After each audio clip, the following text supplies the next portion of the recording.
Ladies and gentlemen, next week, Thursday, August 24th, Dragnet will be heard 1 hour earlier at 9 p.m. Eastern Daylight Saving Time.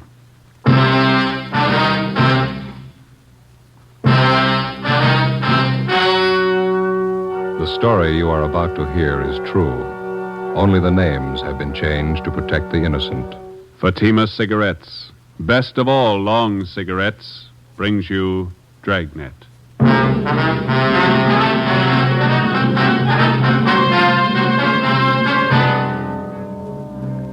You're a detective sergeant.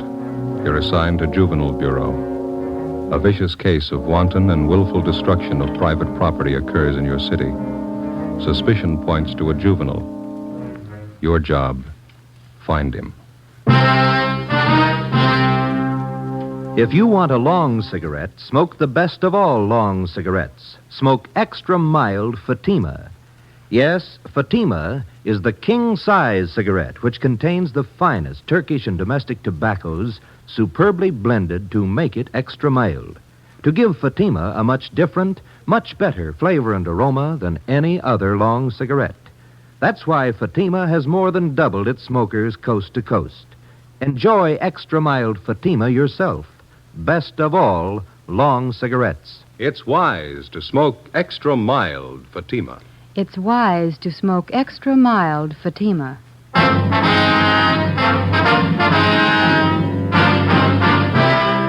Dragnet, the documented drama of an actual crime. For the next 30 minutes, in cooperation with the Los Angeles Police Department, you will travel step by step of an actual crime. For the next 30 minutes, in cooperation with the Los Angeles Police Department, you will travel step by step on the side of the law through an actual case from official police files. From beginning to end, from crime to punishment, Dragnet is the story of your police force in action. It was Tuesday, April 10th. It was cool in Los Angeles. We were working the day watch out of Juvenile Bureau. My partner's Ben Romero. The boss is Inspector Bowling. My name's Friday. It was 9:35 a.m. when we got to 1335 Georgia Street. Captain's office. I want to ask you to sit down. We're not going to be here that long. You sound mad. Get your hats. Right with you. Where's your car? Right out front. All right. What's up? A rotten mess.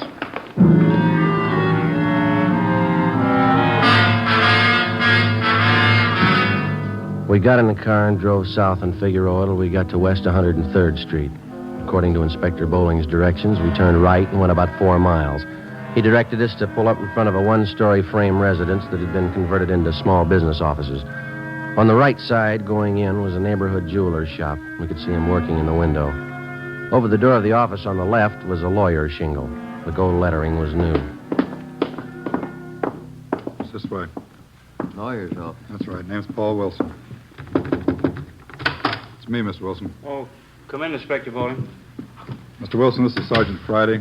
Romero, Juvenile Detail. I'm assigning him to this case. How you do, Sergeant? All right. Sergeant. All right, look at it. Just look at it. Look at that, Joe. Yeah. Paint. It's all over everything. Look at that leather chair. It's ruined. The desk smeared with the stuff. Green paint. Yeah. Looks like they threw it on the mop, doesn't it? Rug soaked with it, the walls. Look, Joe.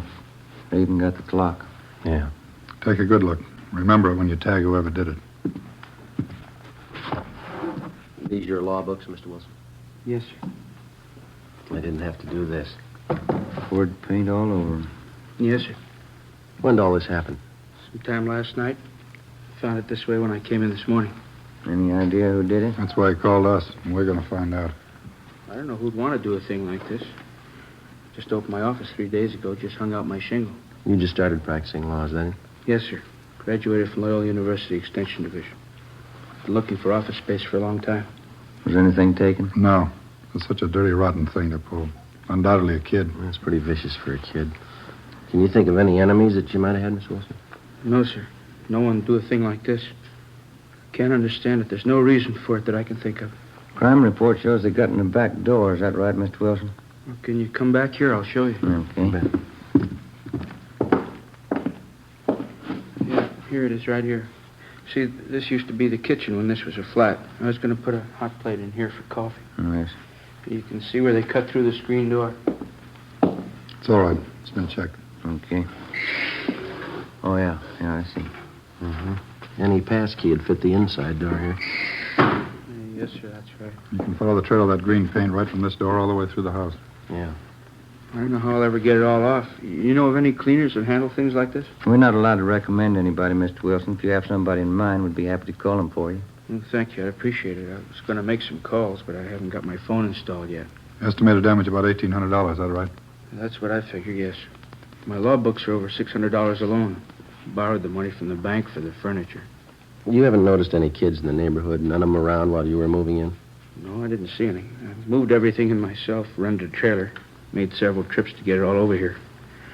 Guess that was a silly thing to do. Why? Well, the store where I bought the furniture said they'd deliver it, but I couldn't wait to see everything in. First office, you know. Yeah, we understand. Well, like I said, I made several trips with the trailer, and I didn't lock the office each time I left. Didn't figure it was necessary. The fellow across the hall with jeweler said he'd keep an eye on things for me. But you did lock up last night, didn't you? Oh, yes. As soon as I was moved in, I locked the place at all times when I wasn't here. That's it. We'll get right on it. I don't have to tell you again. I want a fast answer. Where do we start? With an empty paint can. Before we left Attorney Paul Wilson, we took a sample scraping of the green paint to serve as a color check. We started to canvass the neighborhood door to door. We covered the area for a radius of 6 blocks, questioning the residents and checking out the youngsters. We failed to come up with anything. We figured another good angle was to try the schools in the area. We checked on the students who had been in any kind of trouble involving malicious pranks. We had the principals line their students up. We looked them all over thoroughly for any evidences of paint of any kind on their person or on their clothing. The few leads we found led nowhere. After a week without success, we went back and rechecked the neighborhood, the paint stores, to see if anyone had bought any green paint, anyone they might have forgotten to tell us about the first time through. No leads. Monday, April 18th, Ben and I stopped for a Coke at a hot dog stand on the corner of 103rd and Oakview Avenue. A couple of Cokes, please. You want to help yourselves in? Yeah, okay. Here's one. I don't see any more. There's one lying on the side. No, over there by the grape. Oh, yeah. Let me get it for you. Oh, thanks. Here you are. Good.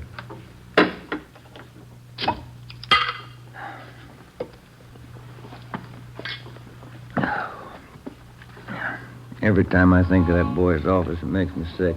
Yeah. If we could just get some kind of a lead. Anything for a start. Pardon me. I'd be satisfied. There's nothing to work on. It's like stabbing in the dark. Joe. Yeah? Look down the street there. Hmm? This is tin can day. Everybody's got them set out in front of their houses. It's worth a try, isn't it? Let's try a place across the street and then work down the block. All right. Come on. I had a cousin move down from San Francisco. It took him almost a year to get used to this tin can system here in L.A. Is that so? Yeah, up there they throw everything into one garbage can. Tin cans, no. Oh, I didn't know that. Yeah, sure. Tad's, my cousin, never could get used to putting the cans out. Backyard was full of them before his wife reminded him to put them out. Yeah. Garbage kind of piled up, too. They wouldn't pick it up with the tin cans in it. Yeah. You want to check these here? I'll get all this right. bunch here. Okay.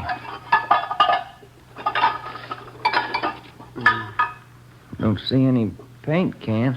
No, none here either. How about those down there? Okay. Let's go. I'll get this box. I wonder if this is any good. What's that? Prune juice. See a lot of empty bottles. Any paint cans? No. Let's go. That's the way it went. Block after block, house after house. We covered 5 blocks, checking the containers full of empty tin cans. Found a few paint cans, none of them the right color, or any combinations that would go together to make the right color. It was a tiring job, but we figured it was at least a place to start. Sure a lot of cans here. There must be a new bride, huh? I don't know. Did you find anything? No, not yet. How about this? This one. 1 gallon can. Green. Let's ask.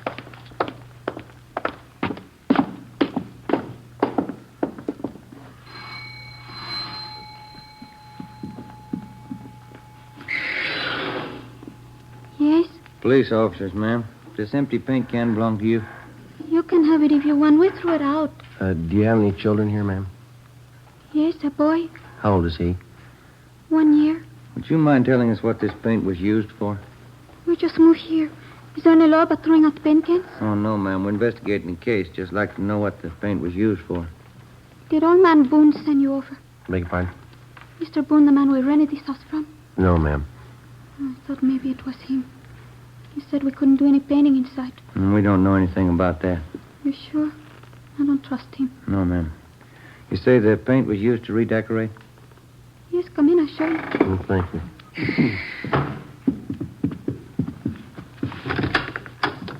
In here. See? Yeah.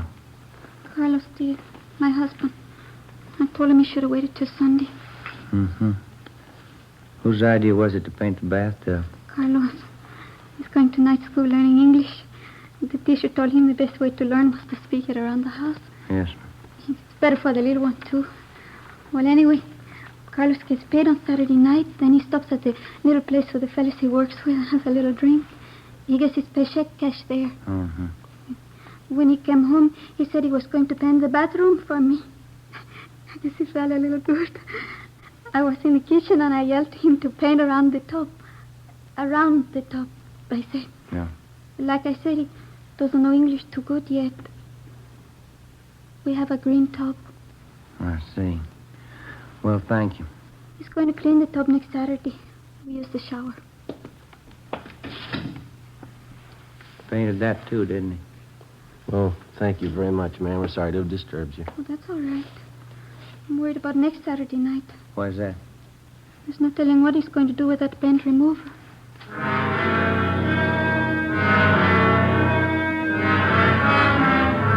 4:30 p.m. We were no closer to finding out who spread that paint around the attorney's office than when we started. We continued checking the neighborhood, but we found nothing. A few minutes before 5, we got a call to check back in with Inspector Bowling. You do any good out there? Nothing at all. We had a little action, a new one. Now, what's that?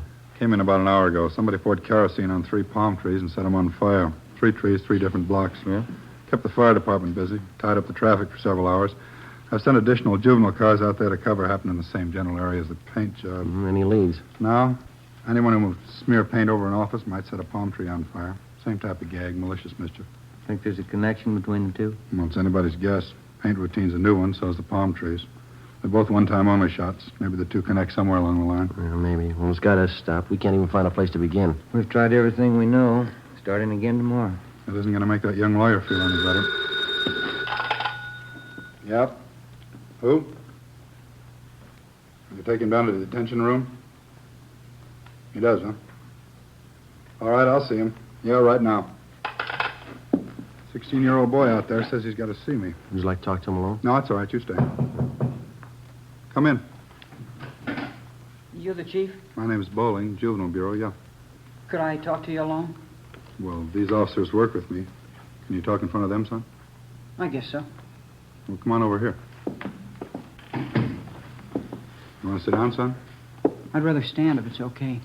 All right, what's on your mind? I want to confess. What do you want to confess, son? I murdered somebody.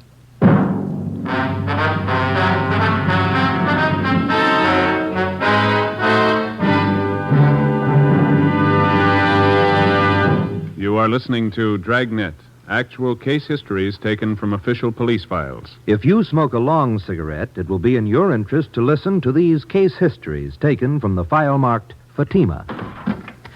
On this card, reporter Lee Silver's statement. I need an extra mild cigarette. No other long cigarette I've tried is as mild as Fatima. Here's Nurse Shirley Gelman's statement. When I go off duty, I appreciate a mild cigarette. Fatimas are extra mild. I can enjoy them more. On this card, the statement by drama critic Richard Watts, Jr. Anyone can tell Fatima contains the finest tobaccos. It's extra mild, has a much better flavor. All agree it's wise to smoke extra mild Fatima, and that's what more and more smokers are discovering every day. Yes, actual figures show extra mild Fatima has more than doubled its smokers coast to coast. So enjoy extra mild Fatima yourself. You'll agree. It's wise to smoke extra mild Fatima. It's wise to smoke extra mild Fatima. Best of all, long cigarettes. Next week, Thursday, August 24th, Dragnet will be heard 1 hour earlier at 9 p.m. Eastern Daylight Saving Time.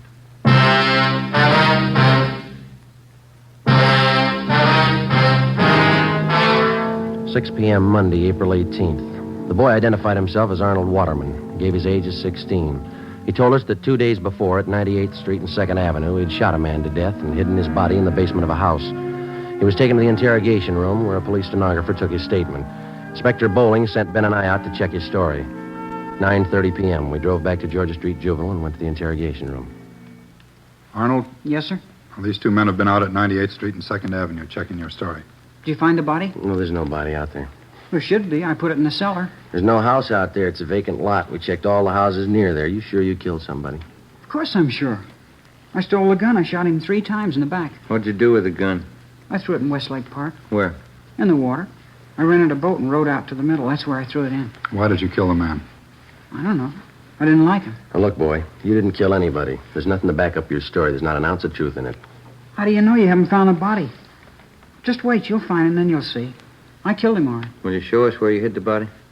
Why should I? I told you can find it. These men have gone over that entire area thoroughly. There's nobody out there, and you know it. You cops are funny. When somebody won't admit a murder, you keep asking questions until they do. I'm telling you I murdered somebody, and you keep trying to talk me out of it. If we could find one shred of proof, we might go along with you. You can't be convicted without proof. How much do you need? You got my confession. I offered to sign it. They wouldn't let me. What more you need? We need a victim, Arnold. If you knew where to look, you could find it. We've looked every place you told us to. You're lying to us, huh? Why? I never liked the old man. I hated his wife. I killed her, too. I wasn't going to tell you that. Where do you go to school? I quit school to sell papers. I had to support my mother. Where's your father? I don't know. My mother wouldn't tell me. That's where I met the old man I killed, selling papers. He was my boss. None of us liked him. Nobody had the nerve to do it but me. The rest of the guys were scared, but not me. What was the old man's name? I can't think of it right now. He was your boss. He never told us his name. We just worked for him. Where'd you sell papers? I don't remember. I had to sell papers. We were going hungry. I couldn't stand to see my mother starve. Couldn't your father work? I don't know where he is. I told you that. We tried to get on relief. They wouldn't let us. I made a lot of money selling papers. After a while, we didn't need relief anymore. I made $100 a week. Why are you lying to us, son? If you think I'm lying, why don't you let me go home? We haven't anything to hold you for. You can go home. Not until I have a trial. I already called a lawyer. He'll be over pretty soon. I've sent for your mother, Arnold. She'll come down and take you home. I didn't want her to know anything about this. I may have to go to the gas chamber. It'd make her feel bad. You shouldn't have called her. It's no use. Let's go back to the office. His mother ought to be there by now. All right. Romero, you want to stay with the boy? Right. You better go out and find that body. Come on, Joe. I killed that old man. You can't say I didn't. The boy's a pathological liar. Well, it looks that way. Probably an inferiority complex. And this is the way of making himself important. Well, we all know he didn't kill anybody, but I wonder if he's got something else in his mind, huh? How do you do? You're Mrs. Waterman? Yes. Inspector Bowling? Yes, ma'am. This is Sergeant Friday. How do you do, ma'am? How do you do? I have to excuse my appearance. I slept a little late today. We've got your boy down the hall. He's all right. Trying to get us to swallow a few tall stories. Yeah, he's like that. What did he tell you? He tried to give us a story about killing somebody. Well, I'm not surprised. This isn't the first time. I'll never understand that kid. Has your boy ever been in an institution, Mrs. Waterman? No, he's not bad. He just likes to lie all the time. He's an awful liar. Went to his high school principal the other day, told him his father and I beat him. We wouldn't give him any lunch money. Where is your husband? He has a newspaper concession on one of the railroad trains. How often is he home? Oh, once a week, sometimes every 2 weeks. It's the only business he knows. Yes, ma'am. Maybe that's the reason the kid's the way he is. My ma always used to tell me a kid needs his father. Still, whenever my hubby's home, he always does the right thing. Arnold started telling these lies a long time ago, and ever since, when his father found out, he catches it. What do you mean? Good strapping. That's all a kid like him understands. His father knows how to handle him. Whenever he lies, he takes the strap to him. You think that's the best way to handle it? Don't you? Well, you know what you're doing, Mrs. Waterman. He's your son. But if you wouldn't mind a little advice, do you mind my telling you? No, not at all. Well, that boy needs care, and he needs it bad. A strap's not the answer. He needs attention, good supervision, and a lot of companionship. I'm not conducting a class in child psychology, but care for that boy of yours. Care for him before the state has to. It's just those stories he hears. That's what's wrong with him. Came home the other night with the wildest tale I ever heard. Yes, ma'am. Said he threw green paint all over somebody's office. Ben and I drove out to the Waterman home. We checked through the boy's belongings. His mother showed us his room. In his closet, we found a pair of corduroy trousers, a white T-shirt, and other articles of his clothing spattered with the same shade of green paint that had been found in the office and furnishings of Attorney Paul Wilson. We asked Ms. Waterman where her son Arnold was on Sunday night, April 9th, the night that the office had been broken into and smeared with paint. She told us she didn't know, but that he came home that night with paint on his clothing.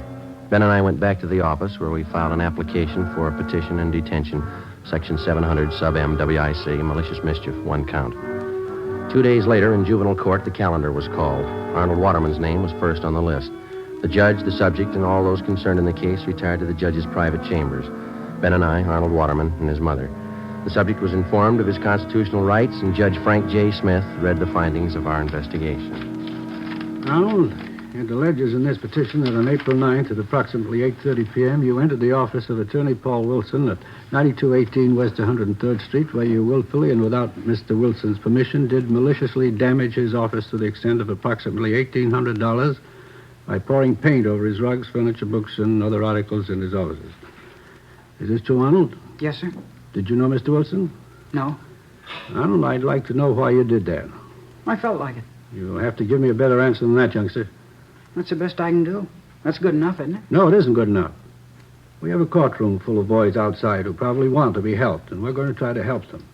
We can't help you unless you want to be helped. You don't want to help me. You don't believe anything I tell you. Officer Friday. Yes, Your Honor. You and Officer Romero investigated this case from its inception. We did.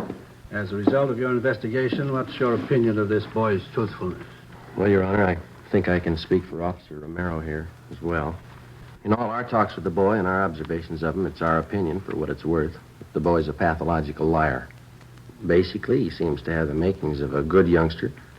His environment's bad. Seems to have very little, if any, parental guidance. Tells lies, Your Honor. Lots of them.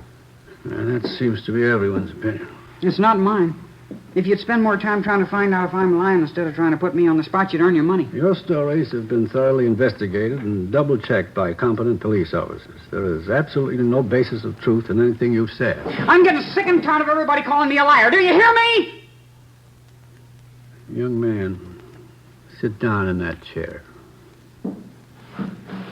We review a great many juvenile cases here in my private chambers, but that does not alter the fact that you are in a court of law. You will lower your voice, speak in a gentlemanly fashion, and tell the truth. Is that understood? Yes, sir. Mrs. Waterman, could you give this court any reason for your son's behavior? It's a mystery to me, Judge. Fred, that's his father. He can't understand it either. He's always lied. His father beats him for it. I guess he'll always lie. That's all you can say on your son's behalf? What else is there to say? He's a liar. Arnold, I'm going to ask you once more. Why did you smear paint all over Attorney Paul Wilson's office? I didn't like him. Why didn't you like him? I didn't like him, that's all. Tall, skinny, funny-looking guy. You mean you destroyed his property because you didn't like his looks? Something like that. He was cheap. I saw him moving in. He had a trailer. He was moving his own stuff in. Why didn't he hire a mover like everybody else? I don't like cheap people. Do you know anything about this man, Wilson? No. Why? What business was it of yours, whether or not Mr. Wilson decided to move his own furniture? Do you know that he's a young man, not much older than you, just graduated from law school, took a lot of time, took a lot of his money that he earned to put himself through school, and you sit there, a mere sketch of a boy passing judgment on a fine young man like Paul Wilson. And boy, let me tell you something. I don't know if you're a God-fearing lad or not, but you'd better fall on your knees and ask forgiveness and hope that somebody hears you, that he hasn't lost patience with you. You better raise up those sights of yours, lad, and pray for forgiveness. I hope those tears mean something, Arnold. Now, do you have anything to say before I pass judgment on this case? Yes, sir, I have. I'd like to tell you about something else I did. There were some palm trees out there. I put kerosene on them and set them on fire. Oh, it's Friday. Would you know anything about this? Yes, Your Honor. That checks with the reports. Any property damage? No, Your Honor. Kept the fire department pretty busy, that's about all. I didn't kill anybody. I just made that up. Yes, we know, Arnold. Do you have anything else to add, Mrs. Waterman? No, I don't know what else you can do with a kid. I'm glad it's somebody else's problem. According to the findings of the probationary officers and the investigating officers and what I've heard and observed in these chambers, I have no alternative but to remove this boy from his present home and environment and place him in a foster home where he will receive closer supervision and the care that he requires. Does that meet with your approval, Mrs. Waterman? It's fine with me, Judge. Fred and I can hardly make ends meet now, and it's a shame to waste what money we have on this kid. It's all I can do to squeeze out the new clothes I need. Then you approve this plan? I can't wait to tell Fred. Well, when you tell Fred, you can also tell him the taxpayers are not going to assume the burden of the mistakes that you and your husband lavished on this boy. What do you mean, Judge? The expense of placing the boy in this foster home comes to the amount of $35 a month. You and your husband will pay this sum. The law covers that. It's an awful lot of money. The payment will be due on the first day of each month. You will meet this requirement or be held in contempt of court. I'm only sorry that's as far as the law goes.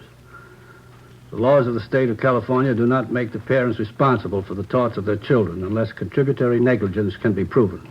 In my eyes, it is contributory negligence on your part, but unfortunately, it cannot be proven. Any faults that this boy may have are yours. You as a parent are responsible. We did the best we could in raising the kid. Madam, you didn't raise him. Hearing dismissed.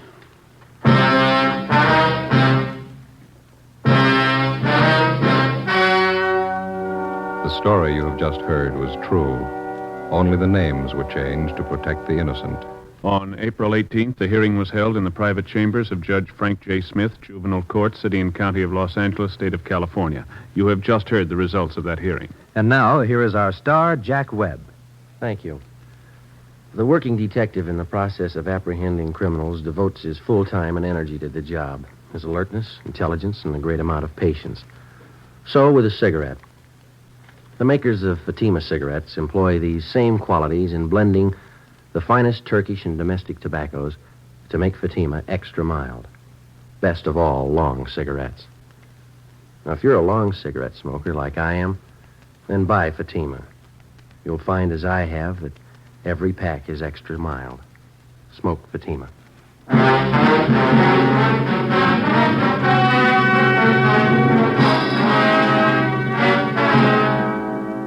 Next week, Thursday, August 24th, Dragnet will be heard 1 hour earlier at 9 p.m. Eastern Daylight Saving Time.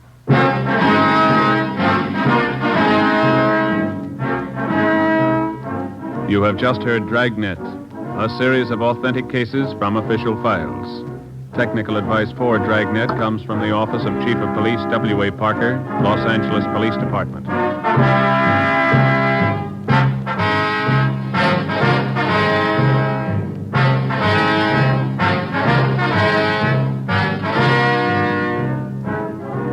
Fatima Cigarettes, the best of all long cigarettes, has brought you Dragnet from Los Angeles.